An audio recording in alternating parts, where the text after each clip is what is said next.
Let's take a look here. The game balance in Path of Exile echoes of the Atlas. How about this? I'll zoom in a bit. I'll zoom in as much as possible and then I'll do that so it's not blocked by the camera. Yep. Very cool. How much can I zoom in more? Maybe that's too much zoom.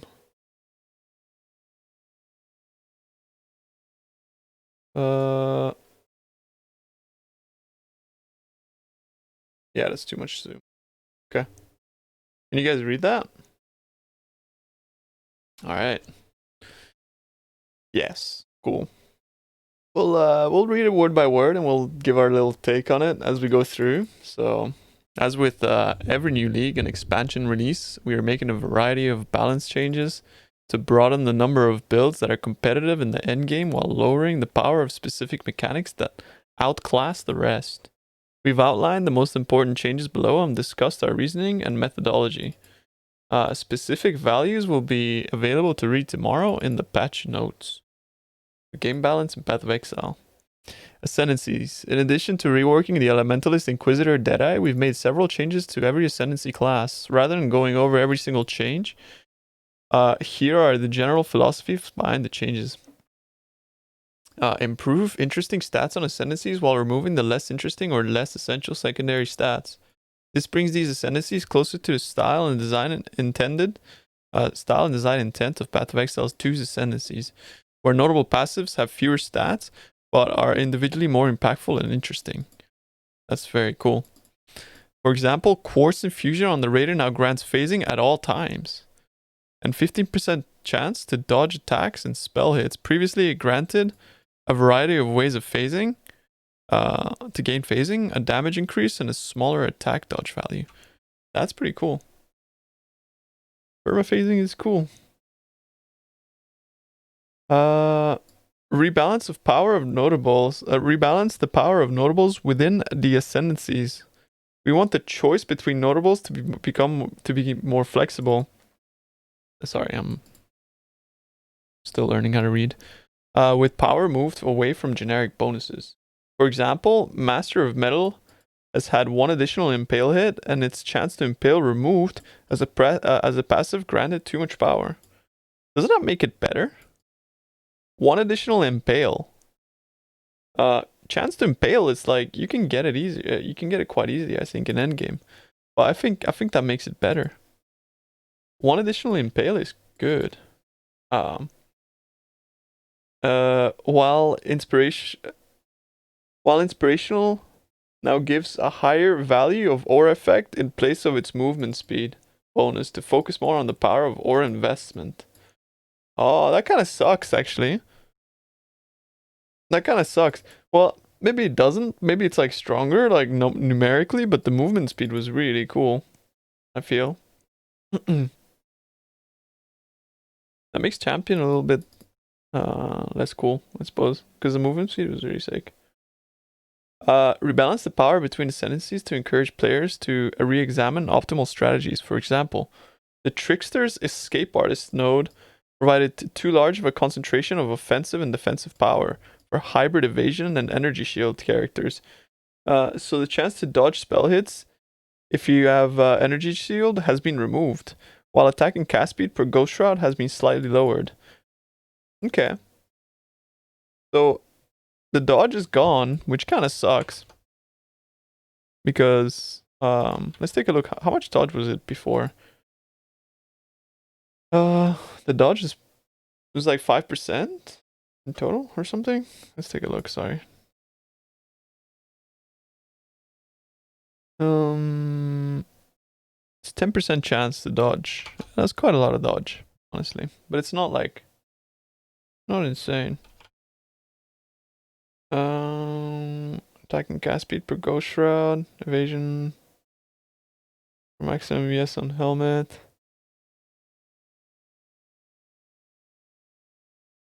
I mean, just take Swift Killer instead now. But the cannot be stunned is too good, so I don't know.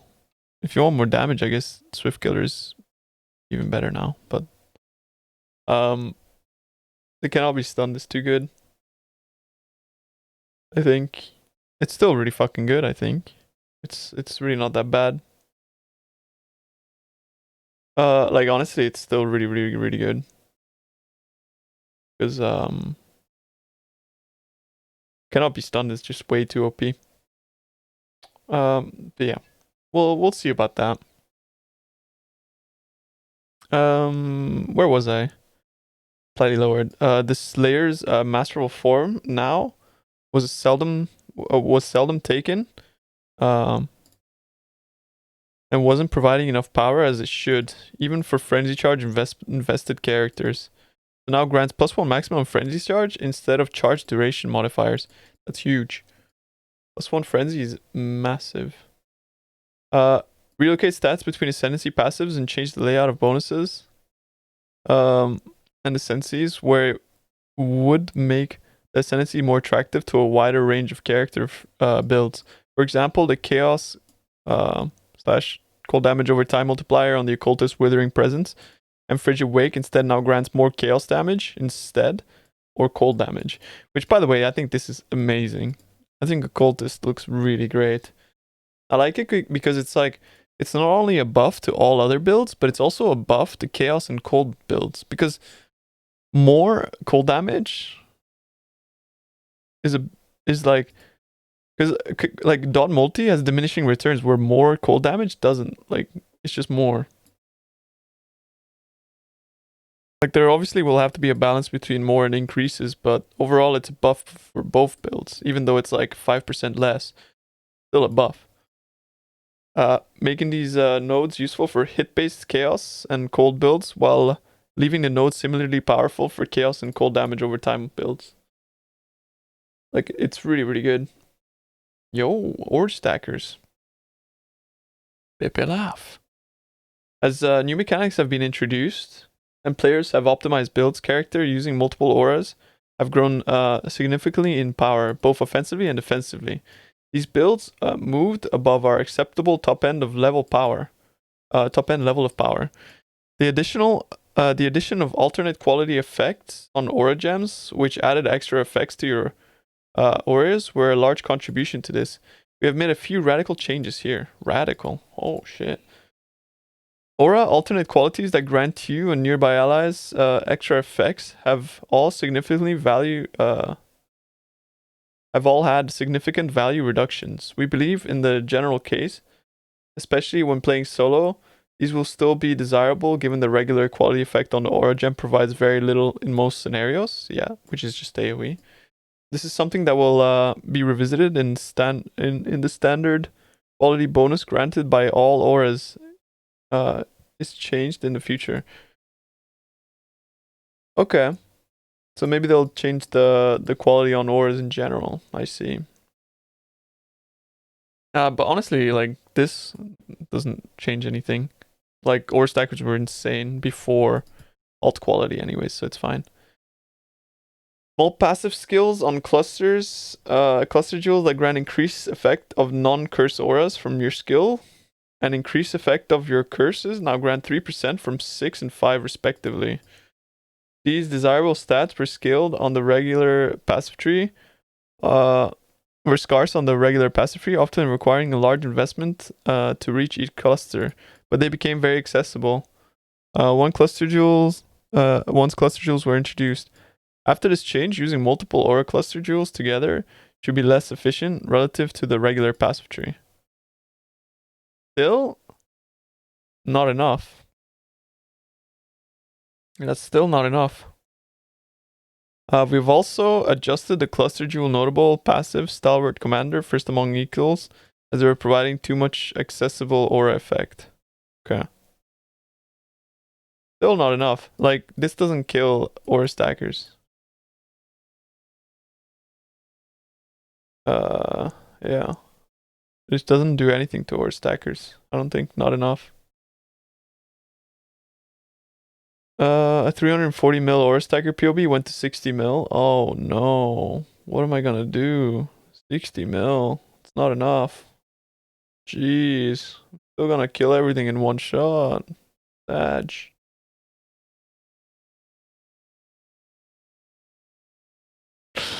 Only 60 mil, Sag. Still unkillable. Oh no. People rain. Oh my god.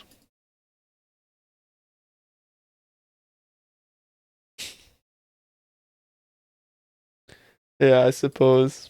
They're still gonna be OP. Nah, this is dumb. This is dumb. Fuck you. Monka, he dead. Guys, this is... Disrespect was banned for? It's not dead. It's not dead. Or stackers are still fine. They're still gonna be okay, but I think they should have nerfed them even more. Yep. Anyways, Impale Mechanic. By using the Impaler Keystone in combination with the Call of Steel skill, Warcry-based characters could deal unreasonably large damage. With a single hit followed up with Call of Steel. The Impaler Keystone now prevents Call of Steel from removing impales from enemies for 4 seconds after you impale them. 4 seconds? Similar to how it prevents enemies being impaled again. What the? It's trash now. 4 seconds? Where are you gonna be 4 seconds after impaling something?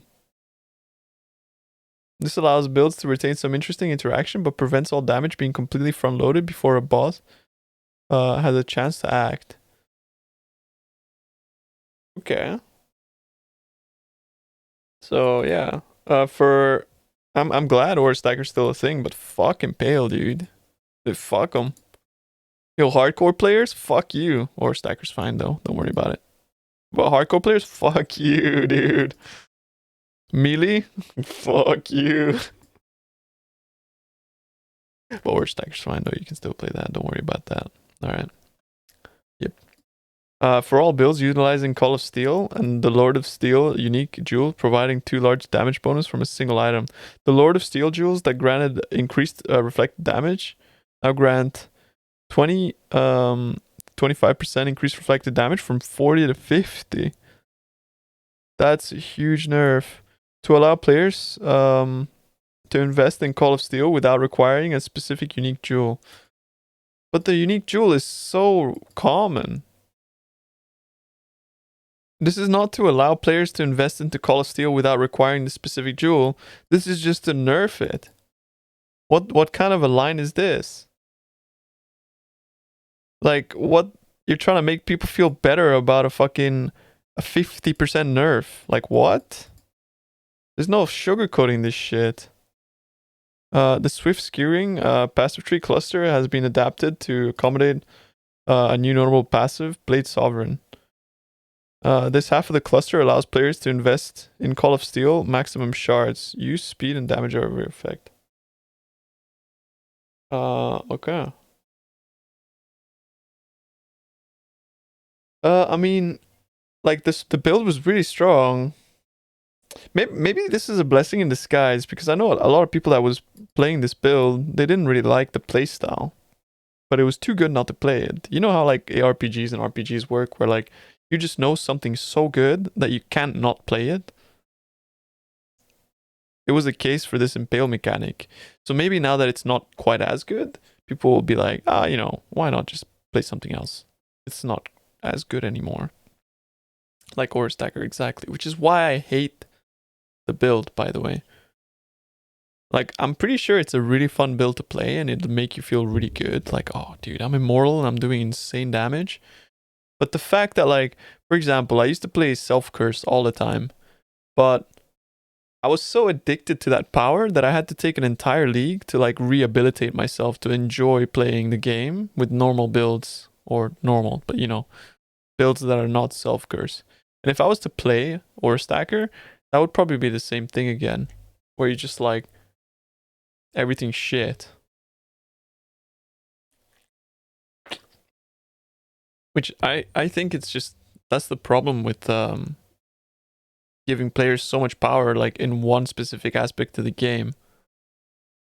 Because then you make them like, after that's gone or something, they ask themselves like, what am I gonna do? That was just way better than anything I'll ever experience after that. So yeah, which I just don't think that's healthy for Path of Exile. That's all. But at the same time, it's that's just my perspective. So who cares, right?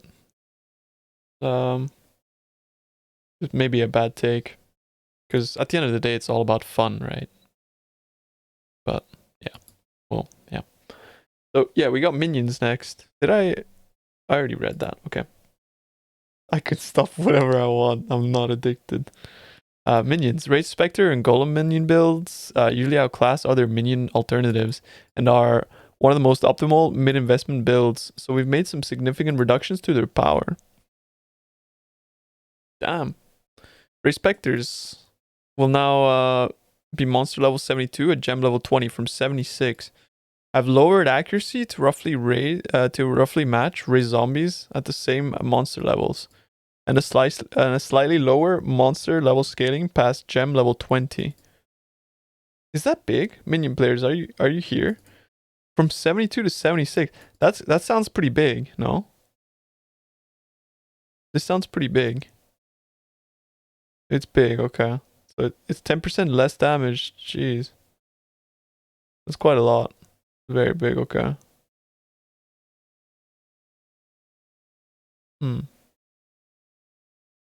Yeah, okay. So they're really going... They die faster now too. Really? Did you have like much issues with your specters dying though? Like in places outside of Delve? I don't think so, right? Because you'd have your... I guess if you're playing Necro, they'd stay alive, right? They'd be nerfing everything? Yeah. And I remember how they said they weren't really gonna nerf too much this league, but anyways. Oh yeah, like slave drivers on Cirrus. Yeah, on Cirrus shit might die actually. If it stands in like the geysers or meteor, shit's just gonna die, that's true. Against 10 bosses they'll die, yeah. True. So in addition, we have made minor changes to the They of Tool Spectre, which by the way, those are the big guys with the swirly around them, aren't they? If I'm remembering correctly. Yes. Okay, yeah. Which no longer grant damage reduction taken to allies and grant slightly less chance to dodge attacks and spells for their Snow Cloak skill. As this ability was improving more defensive power than some of the most effective player defense skills, which makes sense. They were insane. They were actually insane. The knife throw skill used by Syndicate operatives is no longer considered a spell, as this created unintended uses by combining both attack and spell support while ignoring their penalties. Damn, dude. First it's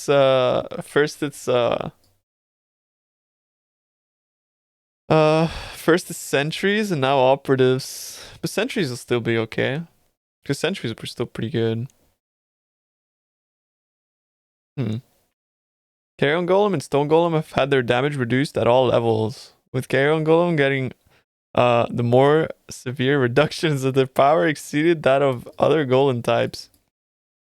Elementalist golem passives in general provide fewer offensive bonuses to golems, in part because of the rest of the elementalist now provides effects that can increase damage taken by enemies. Yeah. I mean, that's fair. The minion related Cluster Jewel, Notable, Rotten Claw, and Renewal have had their value reductions as they provided effective damage multipliers at high values. We've made buffs to the damage of skeleton mages. Yo, play skeleton mages. The speed of Unearth. And the offering effect of Leash of Ablation, unique belt. Oh, what the fuck's Leash of Ablation?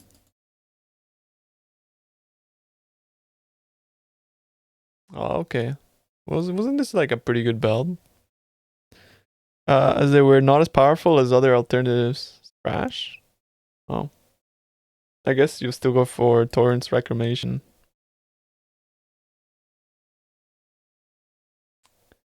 Really out here banning fun? I mean, you know how it is.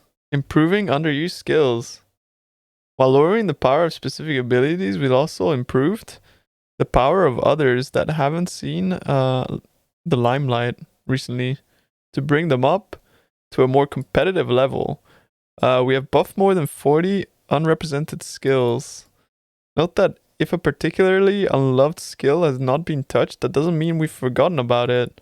Rather, that we believe that the numeric tweaks alone won't be sufficient to prove the experience, to provide the experience the skill could offer.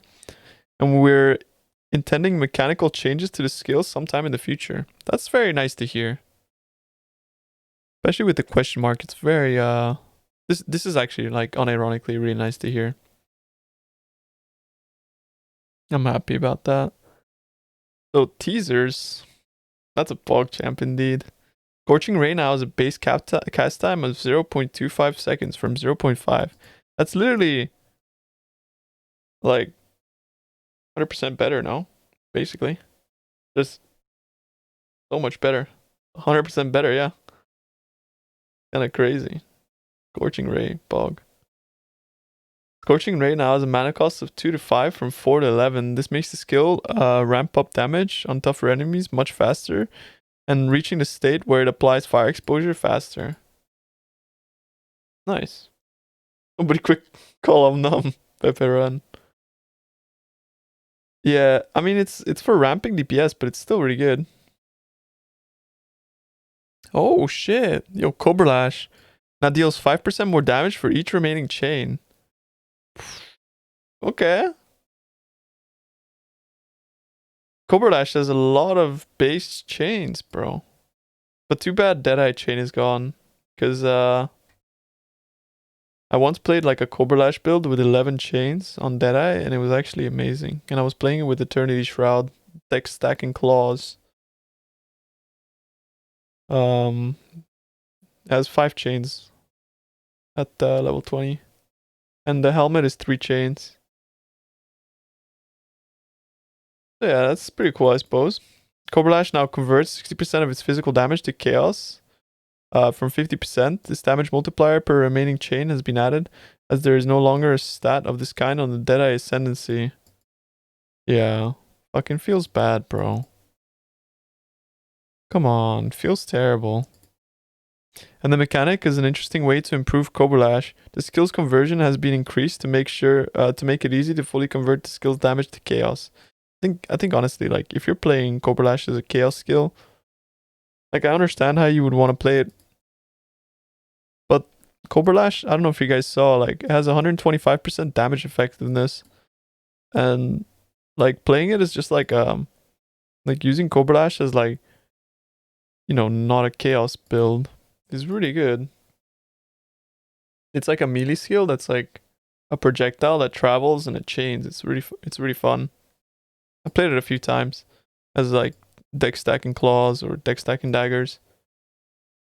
So it was really fun that way. But the problem with it now is that it doesn't work with Deadeye, so the build is completely just bad now. Jesus. Frostbomb has added damage effectiveness of 300% from 200%. Okay. Well, that's crazy. Frostbomb now deals 14 to 21 cold damage at gem level 1, up to 1,336 to 2,003 at gem level 20. That's insane. Now gains additional radius as the gem levels, up to +7 at gem level 20.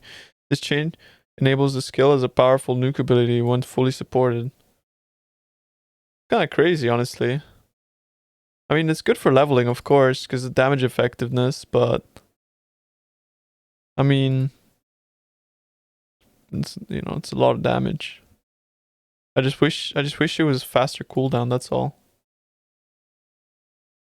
The problem with it is the cooldown, that you can't just you can't just like spam it, basically. That's the big issue with that one. So that's just a little bit of a teaser, I suppose, but looking at that Frostbomb is crazy.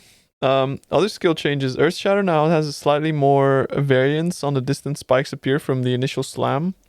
Locating the explosion radius of the spikes has been slightly lower. And the explosion radius of the spikes has been slightly lowered. So they're trying to like double down on the shotgunning of Earth Shatter. They really don't want people to be playing this.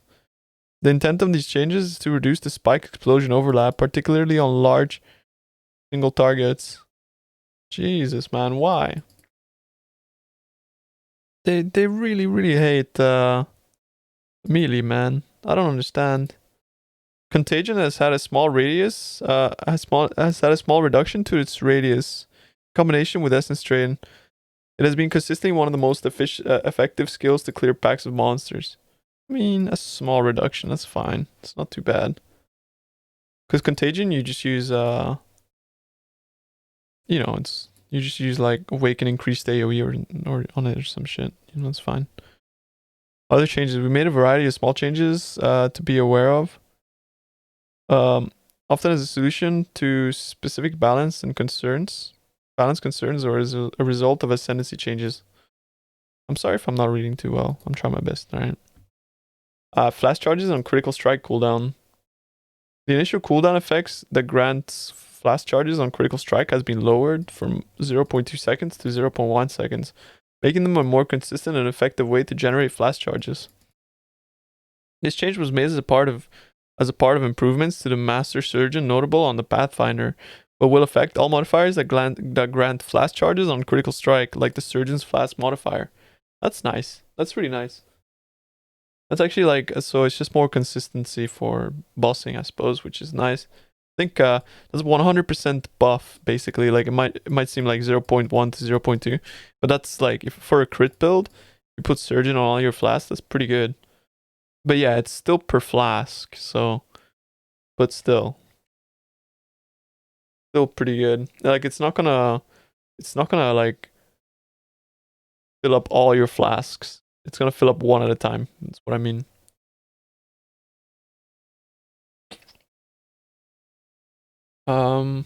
Unique items.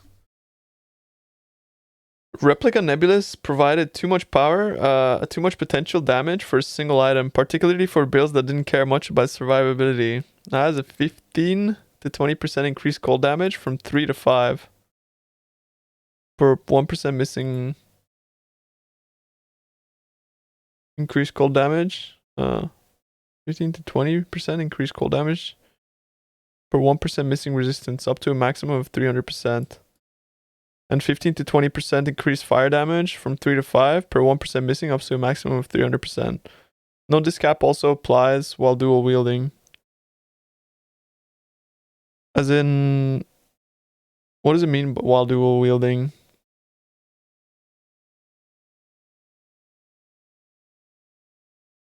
So you can only have 300% for both, even if you have both. Global cap. You know what? This makes me so happy. Replica Nebulous was the worst item they've ever made for delve builds. It was the worst. As a delver that's been delving since forever, I fucking hate Replica Nebulous. It was the worst feeling ever. Building around it was so awful. My build felt terrible with them. It felt awful to play. Still usable at 300%? I don't think so. 300%? Like, you could have one Replica Nebulous and something else, but no, they're not that good. It's trash.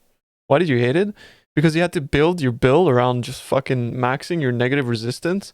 You had to use shackles to self-curse yourself to get even less resistance. All your fucking jewel slots were taken up by Thread of Hopes. And on top of that, you were dealing fire damage, which is so awful.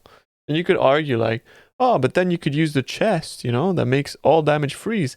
Yeah, but then your build is so far gone down into like min-maxing this one aspect to get like 5 to 6,000% increased damage on one weapon. That's like, what the fuck are we even playing? Like, it just felt awful. It's just such a sad way to min-max your delving character. And it just made delving so fucking easy. It was like, Oh yeah, I have this weapon that gives me 99% more damage per weapon. Like, heck yeah. Like, what? No. Like, fuck no, dude. Yeah, I'm glad it's gone. They didn't fuck normal Nebulous though.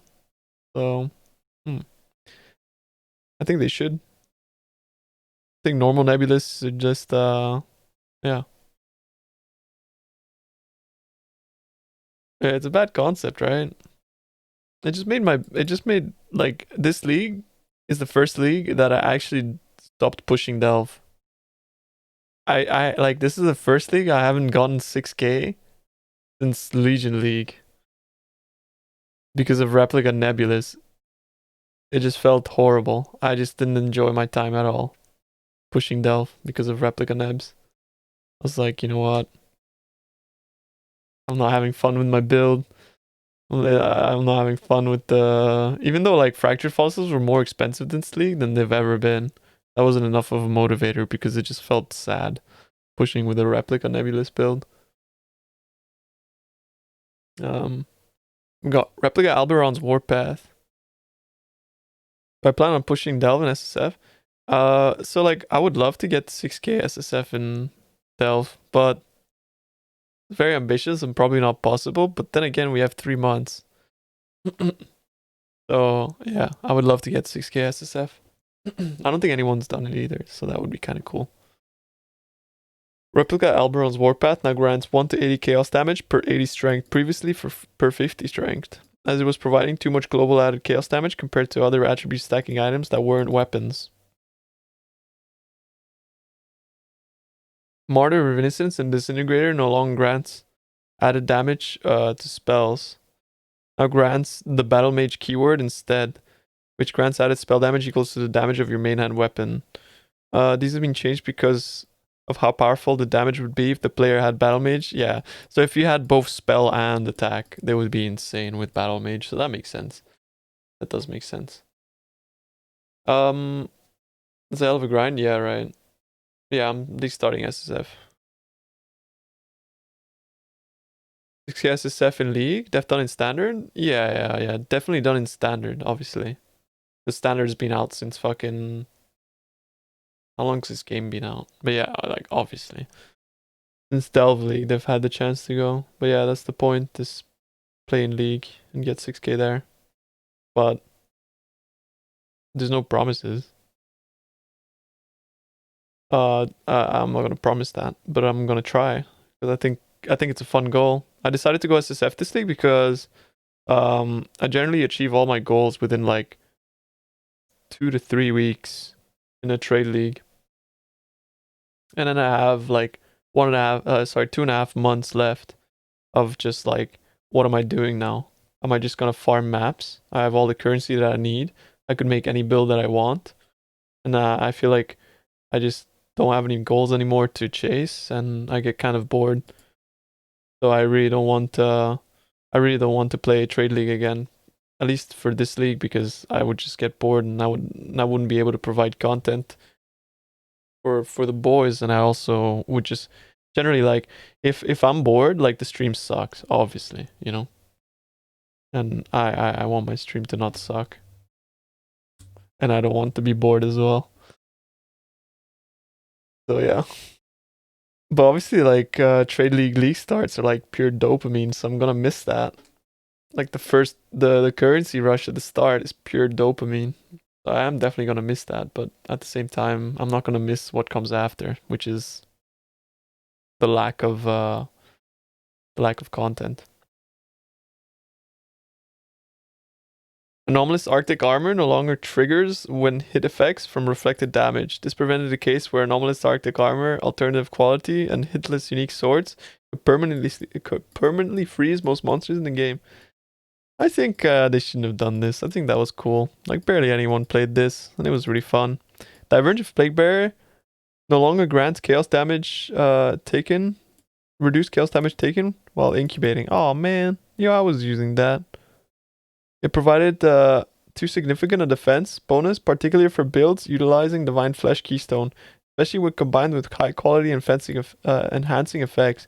It now causes Plague Bearer buff to have 0.5 to poison damage over time multiplier while incubating. That's pretty good though. That's also good, so I'm happy with that. Anomalous Kinetic Bolt. Anomalous Kinetic Bolt, Plague Bearer, and Scourge Arrow have been lowered in power to be more in line with the power of their other quality effect. Anomalous Scourge Arrow was nerfed. Why? While incubating, yeah, sure, but still. Only 2 of us were playing it. Not my Scourge Arrow. That's pretty strange, honestly. So they go and talk about Far Shot as well. As part of the changes to the Deadeye Ascendancy, Far Shot has been changed. It now causes your projectile to deal 20% less damage at very close range. Previously, no penalties. Up to 60% more at range of 70. Let's see here. PoE radius. Where's 70?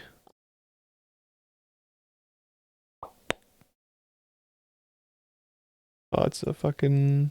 Let's open the image. That's 70.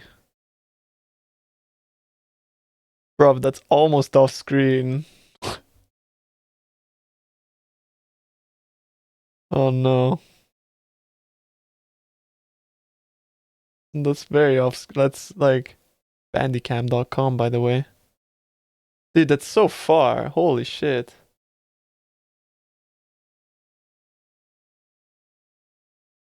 Yeah, it's 60%, which is really good, obviously, but that's really far.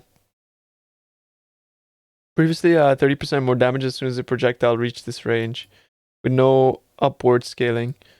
This effect, if it affects all items that grant Far Shot as well as the Deadeye Ascendancy, this makes the choice in playstyle between Point Blank and Far Shot more interesting decision. I suppose, yeah. Especially since Point Blank is like, you know, they nerfed the shit out of it, so I feel like not really worth using Point Blank anymore. It's like twice as good to go Far Shot. Point Blank cancels that? It doesn't cancel it entirely. But you probably take Point Blank and Far Shot still. Because you'd still have, you know. Yeah, you'd probably still take both. But actually, you just wouldn't take any because you're not going to play Deadeye, you know?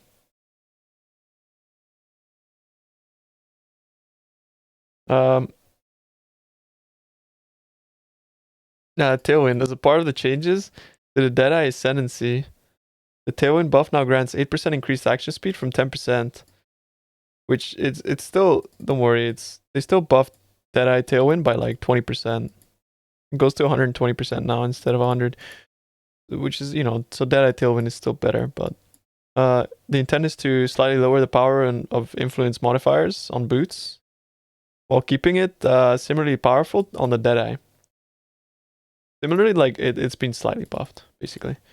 Elemental Aegis effect. To improve more general strengths of the Aegis effect as part of adding primal Aegis to the Elementalist, all Aegis skills, such as the ones granted by the Magma Eclipse, no longer have their specific recharge timer interrupted by damage if the buff is depleted.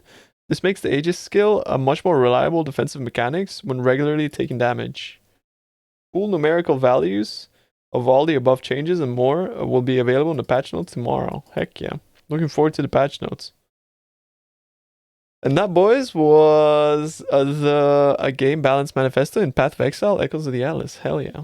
What do you guys think, chat? Let me read some of your opinions here, so I can gauge the situation. How you guys feel about that? People, well, tea time. I'm playing Ore Stacker, lol W. Yeah, weird champing, stacking dead. GG buffed. We buffed 40 skills. We destroyed Ore Stackers and minions. 1% Ore Stackers. Nerfs. I missed it. They nuked the meta. Not enough nerfs. Ripped my Aura bot. We'll still go Ore Stacker. Ore Stacker's still good. So what starters should be good? I think most starters will still be good. At least know what I might be playing. Good. Bill's Dankman, yes. God created the fish. Nerf. Yeah, thanks for the follow, Solidary. And thanks for the follow, Babidi. Thank you, dude. The Caustic Arrow TR Pathfinder again. Lame though. God created the fish. Yo, and thank you as well for the follow, Archfiend. Thanks, dude. I mean, dude, it's fine. Most builds are gonna be fine. Like the Trickster thing, losing 10% dodge. Yeah, that kind of sucks. But